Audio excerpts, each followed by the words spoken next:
Kayleigh McEnany is a former White House press secretary and host of Saturday in America. So what kind of threat do the communists pose? A huge threat, Jesse. When you see polling, and you see tons of polling that shows an increasing willingness of Democratic voters to embrace socialism to the tune of plus 24% over capitalism.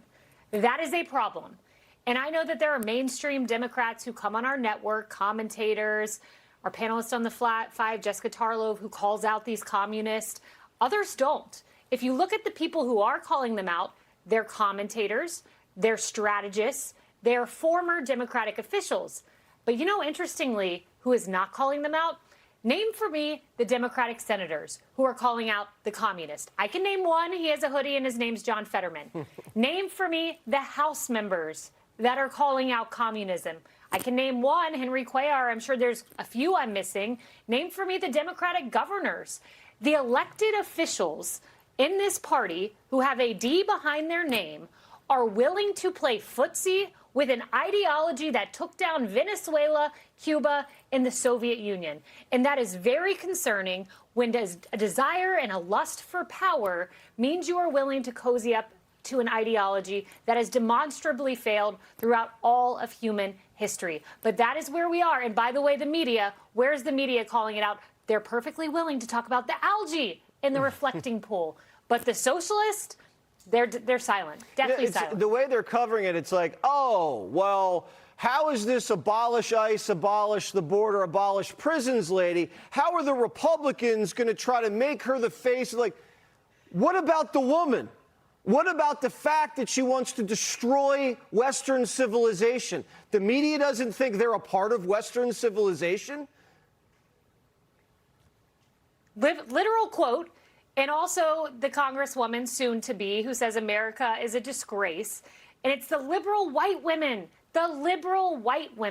who are perfectly fine with Chevalier, however you say her name, saying let's abolish prisons. I don't know if I want the murderer behind bars. No deportations. It's the liberal white women, by the way, who gave us Mamdani. He had very little minority support. It wasn't black voters who stood up and said, hey, let's vote Mamdani. It was liberal white women and a willingness to embrace socialism and these radical ideas. And what's interesting to me, too, is that typically you have a candidate and they make, sometimes outlandish statements on either side of the aisle during a primary. They're trying to win over the far right, the far left, and then they moderate. But not in the case of the socialists. Last night, as this Claire Valdez was walking off stage, she's one of these socialists who won, she said, solidarity forever, abolish ICE, free Palestine, organize your union, and join the DSA. Those are not the words of a typical candidate moderating, coming to the center, wanting to win independence. Those are the words of someone who is so tethered to an ideology, they are going to take it all the way to the United States Congress. You said about the liberal white women, they have been schooled to believe the country is racist. It's a rotten country founded on colonialism, greed, oppression, that we stole the Indians' land, and that we've enslaved the world, and that we deserve to be taken down a notch. So that's why they're putting in people to take us down a notch. But they don't understand what that does to them. It's only hurting them. Why don't they see that? It's like they want to be hurt.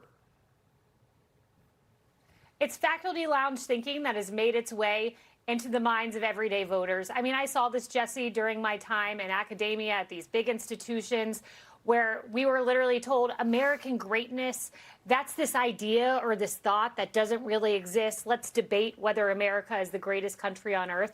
These are things for 250 years we have known as a country. They started to be questioned in academia. They've made their way into the voting population and the minds of liberal white women across the country. But what will be interesting to watch is what are the Barack Obamas of the world going to do? What are the Bill Clintons of the world going to do? Because these socialists are willing to eat their own.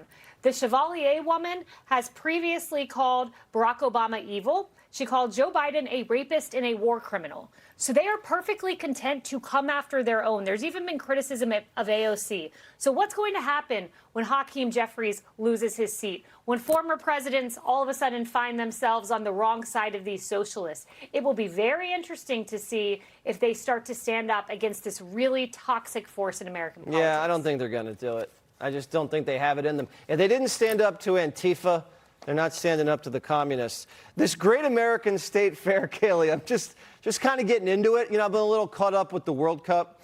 But this looks good. It's 16 days. It's like the World's Fair, except just America, where the states come in and they submit exhibitions and I think some of the things, the stovetop hat of Lincoln will be on display, George Washington's sword.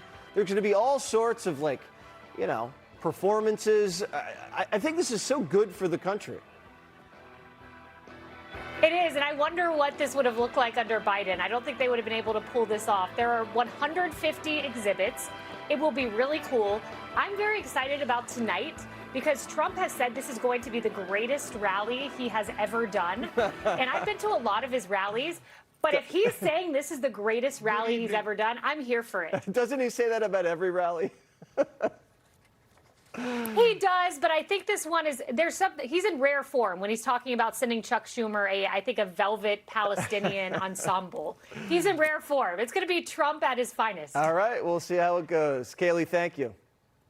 Trump and the Great American State Fair. More coverage next. Be sure to like and subscribe for all the Fox News latest on YouTube and catch full shows streaming now on Fox One.